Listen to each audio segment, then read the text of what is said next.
Jumpa lagi bersama Pak Rijal Plays.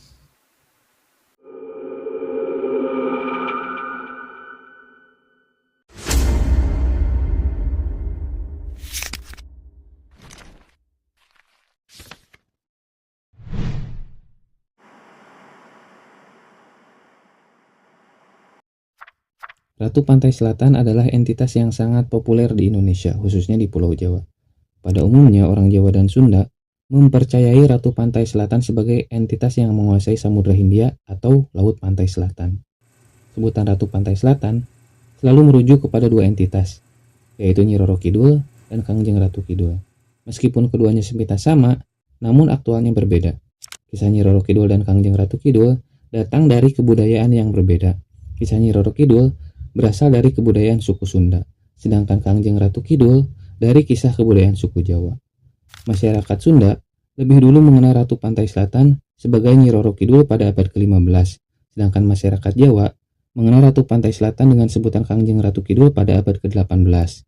Bahkan secara antropologi, para ahli menganggap bahwa entitas Ratu Pantai Selatan dari Sunda berumur lebih tua dari abad ke-15.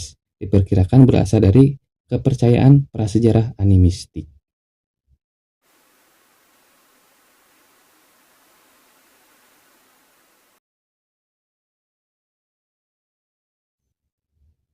Dalam kebudayaan Sunda, penguasa pantai selatan adalah Nyi Roro Kidul. Asal-usul Nyi Roro Kidul berawal dari kisah seorang putri dari kerajaan Pajajaran yang bernama Dewi Kadita atau dalam versi lain dikenal dengan Dewi Kandita. Diceritakan, Dewi Kadita adalah putri tunggal Raja Mundingwangi dari kerajaan Pajajaran. Karena kecantikannya, ia dijuluki Dewi Srengenge yang berarti Dewi Matahari. Meskipun Raja Mundingwangi memiliki putri yang sangat cantik, sang raja selalu bersedih hati karena seorang putri tidak bisa menggantikan dirinya kelak sebagai raja. Untuk mendapatkan seorang putra, kemudian sang raja memutuskan untuk menikah lagi dengan seorang putri bernama Dewi Mutiara. Dari pernikahan tersebut, akhirnya sang raja mendapatkan seorang putra yang diidamkan. Namun, sayang seribu sayang, putri yang dinikahi adalah putri yang memiliki perangai yang buruk dan tidak baik. Dia memiliki tujuan buruk untuk menyingkirkan Dewi Kadita, agar putranya bisa menjadi raja dengan mulus tanpa banyak rintangan. Pada suatu hari, Dewi Mutiara datang menghadap pada Raja Mundingwangi suaminya. Dewi Mutiara datang bertujuan memberikan saran untuk mengasingkan Dewi Kadita, agar tidak ada perpecahan terkait penerus tahta kerajaan di kemudian hari. Mendengar saran tersebut, sang raja sontak marah. Ia berkata bahwa tidak akan membiarkan siapapun bertindak sewenang-wenang pada putrinya. Melihat sang raja marah, Dewi Mutiara tersenyum lalu merayu dan berkata manis sampai sang raja tidak marah lagi kepadanya. Tidak puas sampai di situ, pada malam harinya Dewi Mutiara mengutus abdi kerajaan agar memanggil dukun paling sakti untuk meneluh Dewi Kadita. Karena teluh tersebut, beberapa hari kemudian tubuh Dewi Kadita gatal-gatal, penuh kudis dan bisul-bisul, keluar nanah berbau busuk. Sang raja bersedih hati. Ia berusaha menyembuhkan Dewi Kadita dengan mengundang banyak tabib. Namun tidak ada satupun tabib yang bisa menyembuhkan Dewi Kadita. Raja Mundingwangi mulai putus asa. Dalam keadaan kebingungan tersebut, datanglah Dewi Mutiara. Ia memaksa sang raja untuk mengasingkan putrinya, karena dianggap akan mendatangkan kesialan bagi seluruh kerajaan. Karena memang tidak ada cara lain, sang raja pun tidak ingin anaknya jadi bahan pergunjingan.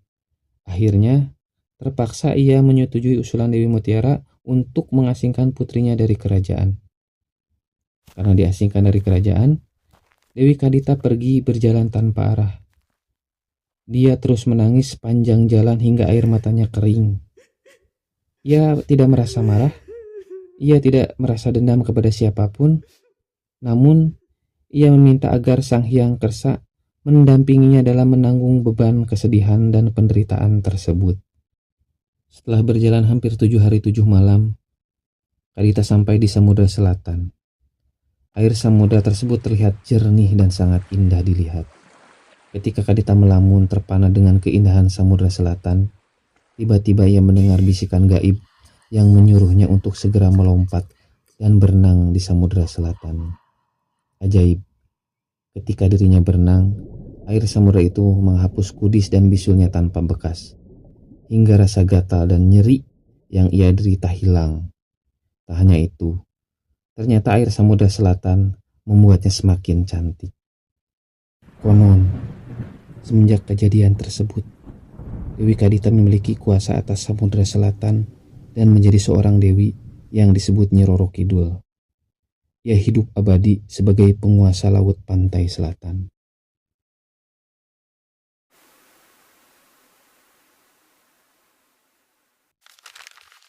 Dalam kebudayaan Jawa, penguasa dari pantai selatan adalah Kangjeng Ratu Kidul.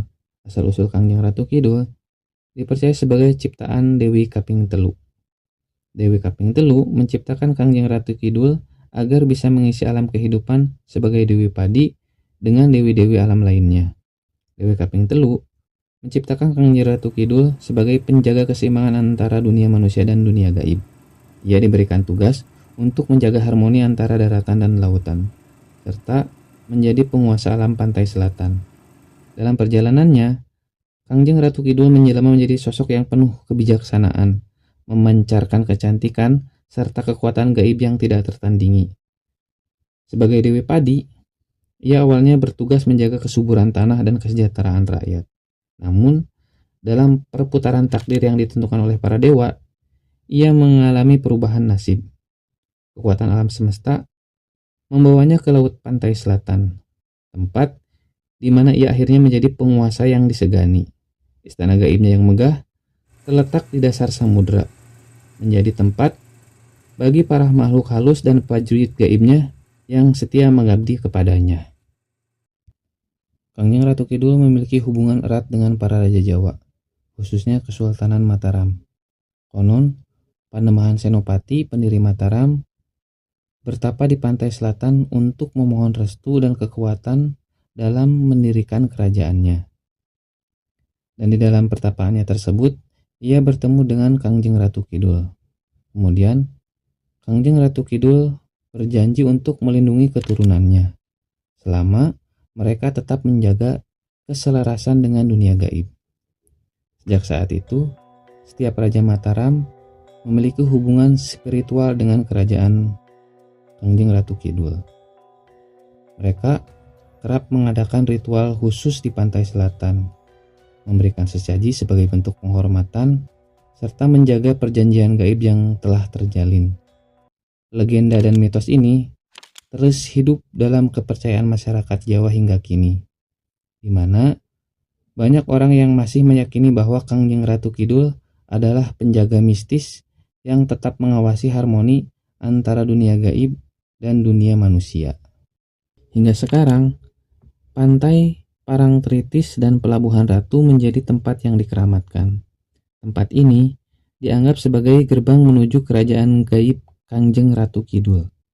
Mitos yang berkembang menyebutkan bahwa siapapun yang mengenakan pakaian hijau di kawasan tersebut bisa menarik perhatian sang ratu dan mungkin bisa dibawa ke istananya di dasar laut. Legenda ini bukan hanya sekedar cerita rakyat, tetapi bagian dari filosofi Jawa tentang keseimbangan antara manusia, alam, dan dunia gaib. Kangjeng Ratu Kidul tetap menjadi simbol kekuatan gaib dan penguasa pantai selatan. Beliau menjaga warisan budaya dan kepercayaan yang telah ada sejak zaman nenek moyang kita.